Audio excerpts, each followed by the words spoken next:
Hello, and welcome to the second half of our podcast. Oh, We have a special guest today, Rabbi Scott Hausman-Weiss.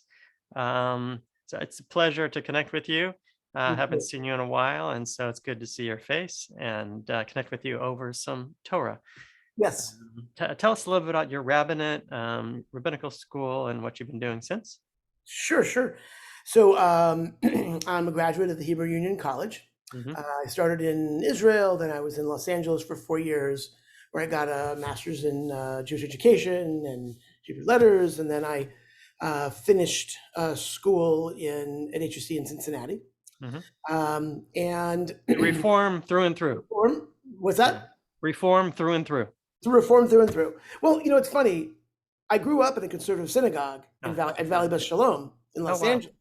So Yes. Stuart Vogel was my Hebrew school teacher when he Hmm. was at UJ, and then of course he went to VBS, but and then he went. I think he's in Agura somewhere. But anyway, Yeah. so I grew up going to Jewish day school at Valley Beth Shalom, Hmm. and then bar mitzvah and USY and all that stuff. Really Did not thrilling realize that. experience. Did not know that. Yeah, yeah.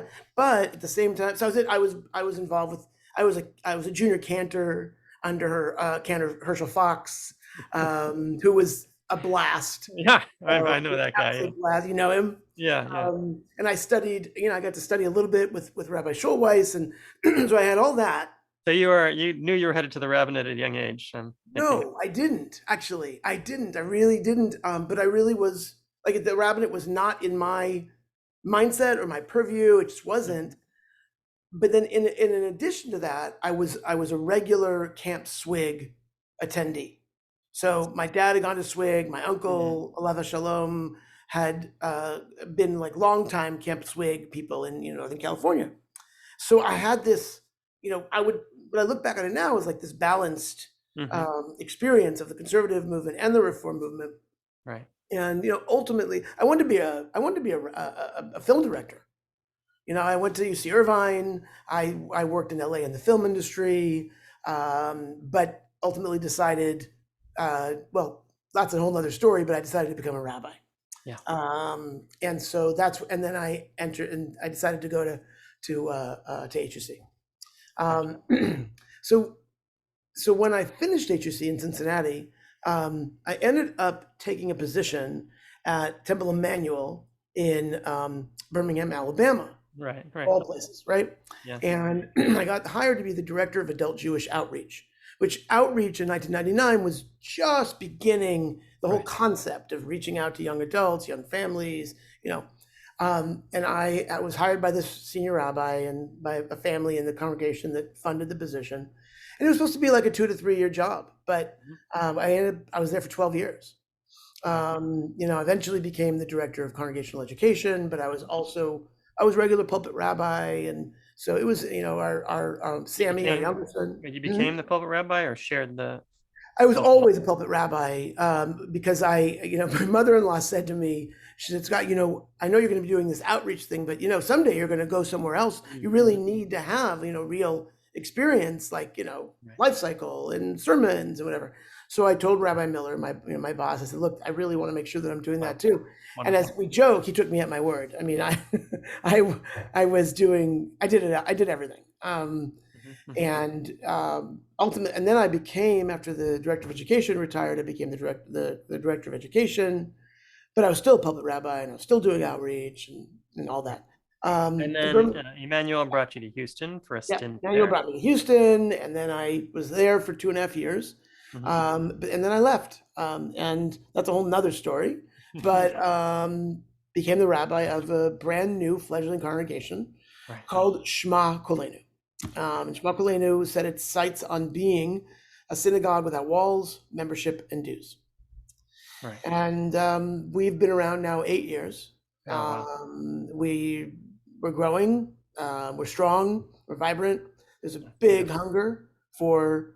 I think what our synagogue is offering it's a different model. I Mhm. mean, Mhm. not only financially, 100% voluntary contributions. I mean, Right. we Right. operate entirely on that way, Right. but also the fact that we don't have a building has an impact on how we do our business and how we engage with every holiday not the holidays, every holiday is in and of itself. All right, what are we going to do? Where are we going to be? Mm, That informs potentially a lot more creativity, right. or almost like what I call forced creativity. Right. You got to be creative. Yeah. So for example, Purim, one of my congregants is the executive director of the Alzheimer's Association, and we at the time 2 months ago when we were planning it, we thought we need we should do it outdoors, Hmm. and he has this great outdoor pavilion so that's where we're going to be, and we're doing 80s Purim spiel. All the music is Hmm. set to the 80s, Right. and wine tasting. Oh, This is lovely. our outdoor evening, and it's um, anyway. I love being the rabbi of Shema Kolenu. Yeah, that's amazing. And yeah, congratulations on starting a new model and watching it flourish. Yeah, thank you. Yes, I can. There's a lot of energy in the community around Shema Kolenu, and so yes, I can also attest that it's a vibrant, successful place. Yeah, Just hearing about it from right. the community. Place. Place. So our topic today is holidays, Yes. and thank you for mentioning Purim. And Mhm. I'm hearing one take on it, that is an opportunity for creativity, an opportunity for connection. Tell us a little bit about how you approach these holidays, and then how you end up with your product. Right.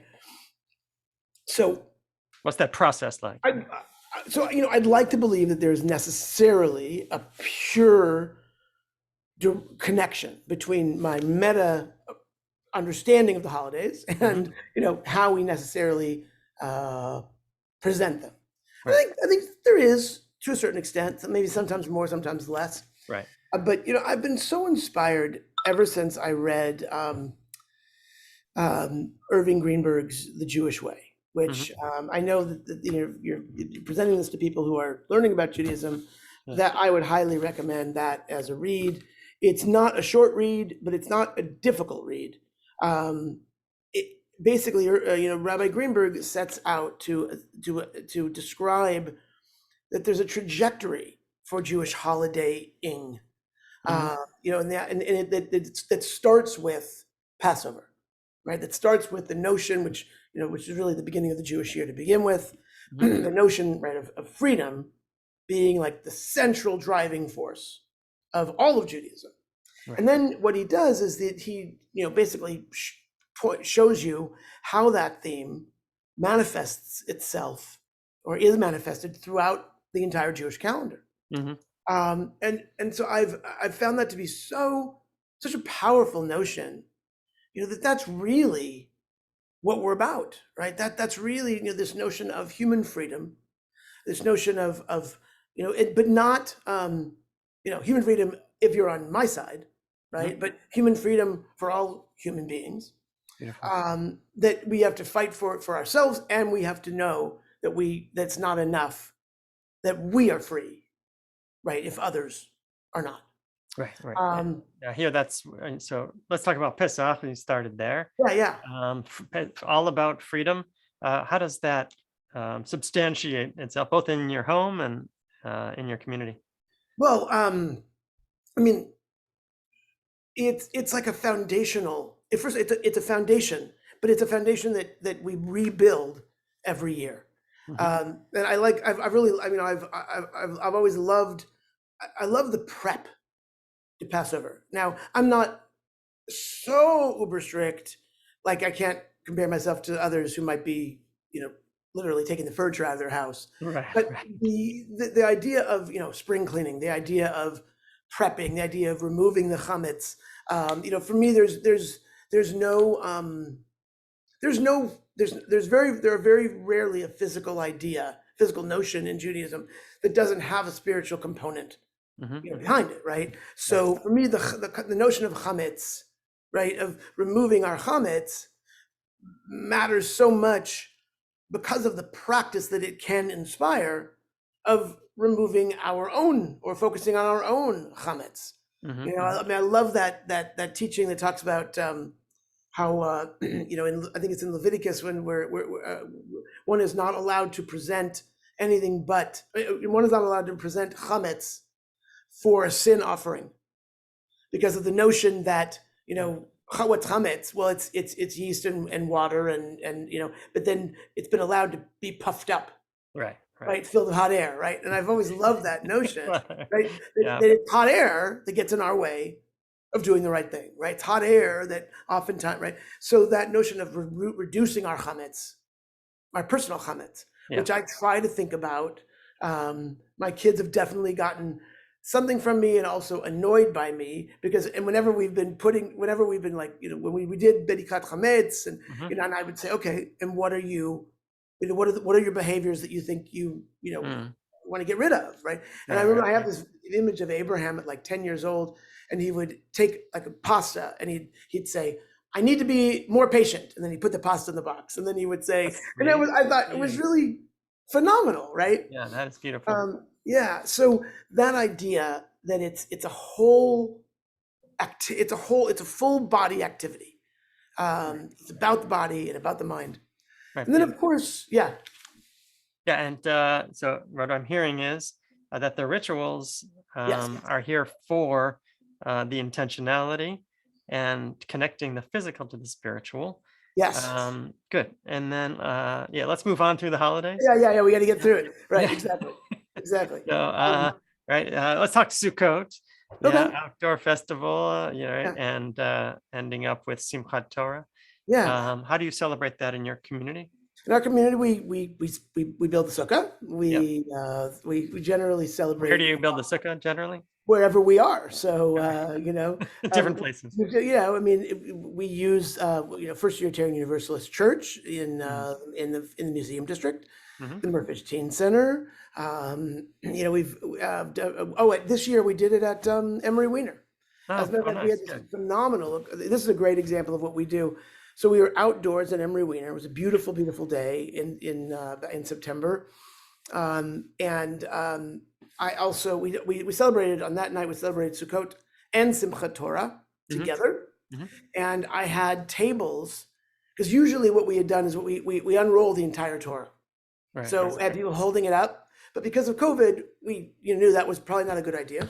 So I had maintenance guys help put out tables, and the funny part was how many more tables we needed than I realized we would need. Like they were like, "How many tables?" I'm like, 15, and turned out we needed like 28 or 30 because we rolled out the entire Torah. Oh, I see. Yeah, we had long Torah all the way across the quad, right? And nice. So we unroll the entire Torah, and then we, I do what I call a tour de Torah, where I give people a tour out of what's in the Torah. Right. And then of course we do the reading at the end, and then back to the beginning, and but it's about the community. It's about that notion of leaving the seriousness of the High Holy Days and going to be together celebrating, Chag, right? Like the holiday of the Jewish people, which I've always found to be so fascinating that it's really the Chagim that were, the primary thrust of Judaism, as far as the Torah is concerned. Nice. And then, so let's go back. You mentioned the high holidays. So let's talk about the challenge of the high holidays rabbinically, right? So the month of Elul, we're busy writing our sermons and trying to figure out what we're going to be doing. Right. So it's a challenge, for rabbis to get into the Heshbon HaNefesh, to get into the real. We're facilitating it for our congregants. Do you have a take on how to do both at the same time? I mean, I've got to be in it spiritually, right? For me, I spend a lot of time.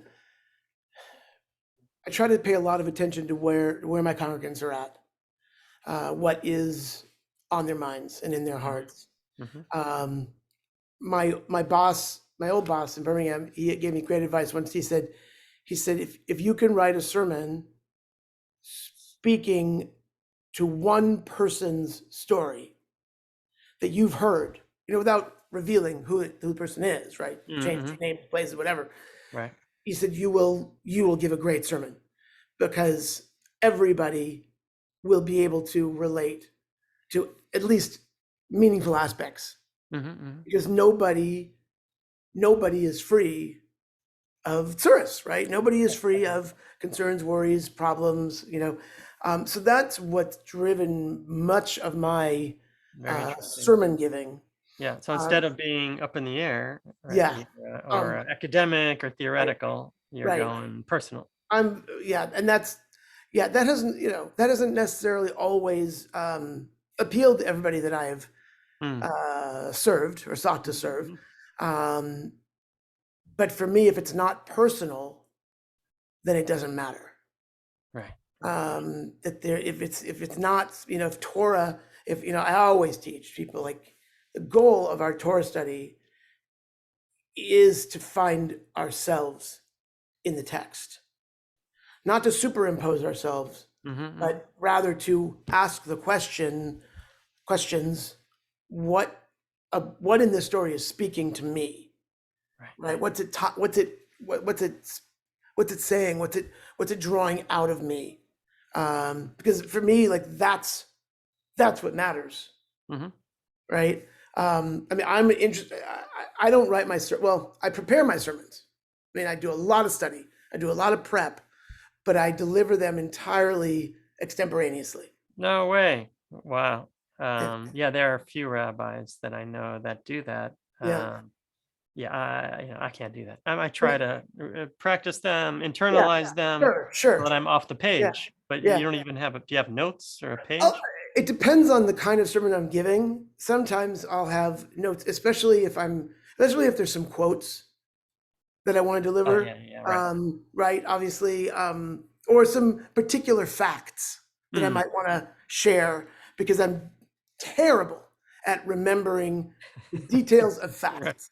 right, Right, I believe in facts, but I'm right, terrible at, like, if someone says, it was $1,000, I would be like, is it 1,000,000? right, A right. thousand, you know what I mean? Like, it's like, it gets Yeah, gobbled up in my brain. that's beautiful. Um, You have a fact what sheet. Yes. Yeah, yeah, yeah. When I 3 or 4 years ago, I gave a sermon before COVID about why I believed in reparations, for African Americans Mm-hmm. in the United States, and I spoke on the history and understanding of reparations in Jewish tradition, Mm-hmm. starting with Egyptian Exodus and moving forward. Right. And there were definitely some pieces in there that I couldn't have given the sermon without, Yeah, yeah. having some Are section. you referring to gold and silver that came out of Yeah, Egypt? yeah, yeah. But particularly my favorite, though, Ranon, is the midrash. There's this phenomenal midrash that is like ostensibly it's like 1,000 years later. The Egyptians come, under the Roman times, they come before the Roman consul and they say, we want to sue the Jews for the Okay. gold and silver they took from us. Have you seen this? No, thank you for This teaching me. this Go is, on. this is amazing. It's so incredible. They say, we want to sue the Jews for the gold and silver that they took from us. Right. Um, and so then there's an individual, I don't remember his name right now, not a particular titular figure that we would have Mm-hmm. remembered. He says, and basically he's like, all right, I got this. And so then he cuts up and he speaks and he says, that's fine. We are fully willing to pay reparations to the Egyptians for what we took when we left, as long as they first pay us for the loss of family wealth, inheritance, income, ownership, possession, etc., of 400 years of slavery. Right. Right. Right? And and then the Egyptians say, all right, maybe not, right? Yeah. Yeah. Yeah. And I thought, this is how incredible is this, right? Right? Yeah. And so making, and I wrote an article that I put in Jewish Herald Voice that was based on that. Man, did I get some heckling. Right. Right. But you're a rabbi that doesn't mind a little pushing the envelope. Clearly, Yeah. even if they push me out of it. Right. Yeah. So tell me a little bit about that before we move on. I want to get to Shabbat, but Yeah. But tell me about pushing the envelope and why, how you're comfortable with that. I'm a non-confrontational rabbi. And I guess there's a concept that there are priestly rabbis and prophetic Right, prophetic rabbis, right? rabbis. Yeah, So I'm pursue peace and love peace, I would say but that I'm hearing a little prophetic in you. yeah, but I would say that I seek to be a balance. I mean, I Mhm. really do. I'm not I am not mostly prophet. Mm, But I am prophet when I think it's necessary. right. I've had a few congregants who are no longer my congregants. Mm, Um, it's because of things that happened over starting in 2016. Um, it's happened just a few times. Um, and it's a challenging question, right? Because part of it becomes, why did you write this or speak this? To what end, right? It's mhm. almost like, well, who is listening to you? Why Right. is it Is it so going to make a important? difference in Right, government? And yeah, right, right. But on the other hand, it's like, yeah, but you're just a rabbi of a small Jewish congregation, and in the end, you lost this family right, or right. lost this individual, right? Hmm. So it's a hard decision. We back in September, November rather, we brought in Judge Lena Hidalgo, Mm, and we presented to her. We had the opportunity to invite her to the congregation, and so we created, and which we're going to do now going forward, the CSK Rabbi Tarfon Award, based on the quote of the oh, I'm sorry, hang on a second. I can That was me.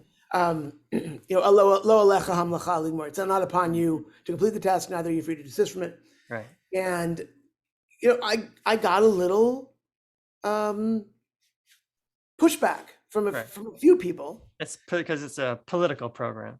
Well, no, I mean, That was the pushback, I guess. the pushback was because there were a few people who don't like her. Right, I see. Right. Don't don't and and it was a challenging issue where I had to look at what what I knew I believed and what I believed the record showed. And I said, look, if she were running, because in Mm, November she wasn't running, I wouldn't do it. right, right. And I was advised by one of our mentors in our community. Um, this person said to me, Scott, cancel it. Like you just, you're this is, and I took the advice. I mean, I listened. I Yes. didn't take the advice. Right. Um, and it was one of the most beautiful Shabbat experiences. Oh, wow. She was moved and the congregation was moved. And it was for me, one of those great things.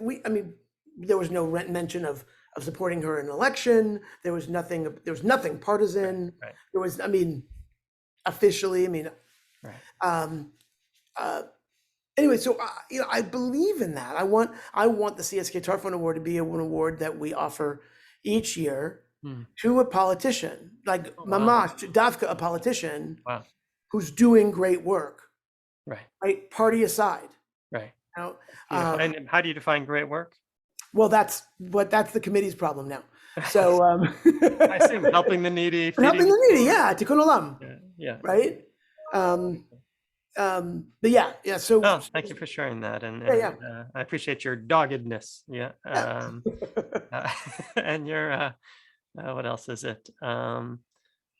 Yeah, I think you have a prophetic vision of how we can tikkun olam, of how we can heal the world through real actions, right? Through real action. Really? All right, so let's get to Shabbat, right? So they Okay. say Shabbat is the most important and precious holiday because it comes so often, and Right. its message is so beautiful. Yes, a perspective on Shabbat and how it helps us in our lives. Well, Shabbat is, I've always thought, I figured TGI Fridays absolutely had to have taken that from the Torah, right? Thank God it's Friday. Right. Like that, literally, right? Thank God it's Friday. It's, again, like when I talk about the sort of physical, actually, Hmm. spiritual, but also the ritual always should have spiritual. And so it occurred to me years ago. It took me like, I don't know, maybe I was a rabbi 7, 8, 9 years, and that every ritual, including Shabbat, to me is both for the purpose of the when it happens, but also it's a practice, it's a spiritual practice that we should and can take into the rest of our lives. So even the notion of Shabbat, of not just Friday to Saturday, but the notion that, like for me, like when I teach is that Shabbat is a practice that primes us to be able to Shabbat in the middle of a Thursday afternoon or a Tuesday morning when we're feeling stressed out, frustrated, feeling like things aren't moving in the right direction, someone's really angering us, whatever it is, that it's a practice for meditation, really. It's a practice for Shabbat.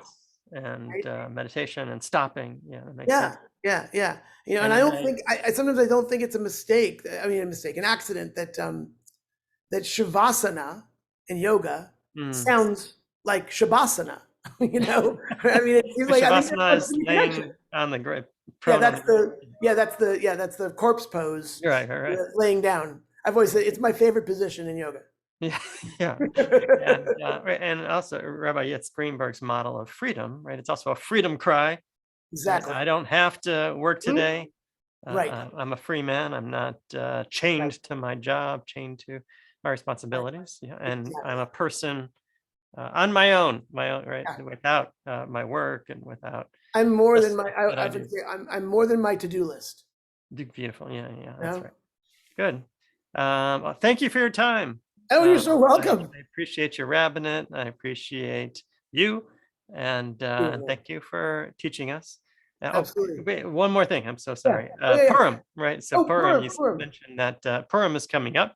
Yes. And you had a specific take about Purim this year. Yeah. Well, Rabbi Greenberg, alludes to this notion that, he basically says, never rule out the secular Jews, right? And because the reality is that as religious or not religious as Mordechai may have been, and Esther may have been, Mordechai and Esther, their names, of course, come from Marduk and Ishtar, and they were Persian citizens. They were Persian Jewish citizens, right? So that's why it says, like, Esther, by the way, her Hebrew name's Hadassah, but, she's known as Esther. They were fully, I find it to be fascinating, they were fully versed, right, in secular culture, which is why they were able to navigate their way into it's a diaspora story. The diaspora story, right?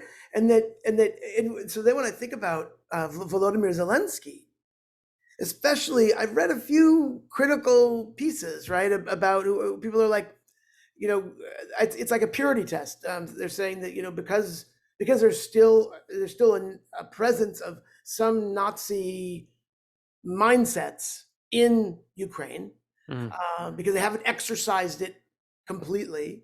And then also Zelensky, literally he said, well, he's not really Jewish. I mean, he was born, but he's a secular Jew. And what is, I'm thinking, are you kidding me? Where would we be without secular Jews? I mean, Jews who can maneuver and manage in society. And I don't even just secular Jews. I mean, Jews who are not committed only to living in a strict Jewish context, but can speak of the language of secular society, and so this person said, how could we possibly call him a Jewish hero? Like, are you kidding me? He's like, to me, like one of the greatest Jewish heroes we've seen. I mean, so there's a really interesting parallel this year between Purim and what's going on, with Zelensky and Ukraine, and that's a beautiful insight. Yeah, and I've never thought about Mordechai and Esther as secular Jews, and it's probably right. They had the Megillah never talks about their piety and davening. Like, well, I mean, they do. They know, like, Mordechai. We know Mordechai he won't bow down, number one. Right, So he right, knows right, that, right? And right, Esther, what's the first thing she does after she agrees to go forward? She right. tells Mordecai, tell the people To to have a fast, fast. Yeah, yeah, right? So like they know, it's like they have the language. They know yeah, like yes. she went to a good Hebrew school, right? I mean, Right, right, she knew her stuff to a certain extent, but clearly she was also able to marry a non-Jewish king and live in the Treif house. I mean, right, like she right, wasn't a chassid, right, right. right? Gotcha. And so that's why that's why I see this parallel. I mean, how it's just incredible that Zelensky's standing up like he is. Mm-hmm, mm-hmm. And the fact that he's Jewish is just, especially when you think 70 years after the Holocaust, and Right. I mean, it's like really the most anti-Semitic country in the world, Mm. right? A country that votes a Jewish guy into. I mean, it's like, come on, people. It is incredible and a source of pride. Yeah, Yeah, it's a as total source of pride. I beautiful. mean, for me, it's a really beautiful source of pride, and I Right, just right, hope that it's not one we have to talk about posthumously. right, right. Yes, That's yes, my right. prayer these That's a days. prayer. Beautiful. And Am Yisrael, we are all one people, right? We don't define Judaism by piety, but rather by identity, right? But by And identity, identity, and I'm going to put this word in quotes. mm-hmm, Ideology. mm-hmm, By what I mean by that, this notion of human freedom, right, which I believe is the core of Jewish philosophy. right, That's the piece that's kept Judaism alive. It's also the piece that keeps on getting us in trouble, right? That we don't right, stand. I mean, I love Greenberg talks about how he says, look, I'm not going to tell you that there's a rationale for why Jews have been persecuted for so long. Like, here's the reason. He says, mm-hmm, but I think it might have something to do with the fact that we've never been willing to bow down as a people to any ism, right, right? To any monarchy, to any, one economic construct that is the answer to all right, problems, right? To one philosophical construct, to one, like, there's only one thing that's one, right, as right. far as we're Even one concerned. nation, right? What? Nationalism is an ism, and right, Yeah, and yeah. Nationalism itself is a problem, yeah, right? I mean, taken to an it's extreme. extreme, right? So, It but I'm limits. It can limit human freedom. right, Right. Okay. right, right. Because yeah. So I mean, that's a whole nother topic. But yeah, Yes. yeah. So I mean, we yes, can talk about we could. nationalism. Okay. Yeah, we could go on for a while. Yeah, Yes. yeah. Thank you again for your commitment to freedom and your teaching, both in your family and in the community. Thanks. All right, Thanks, Shalom. appreciate you. All right, be well. Shabbat shalom. Or I Shalom. think we're almost there. No, not quite. Well,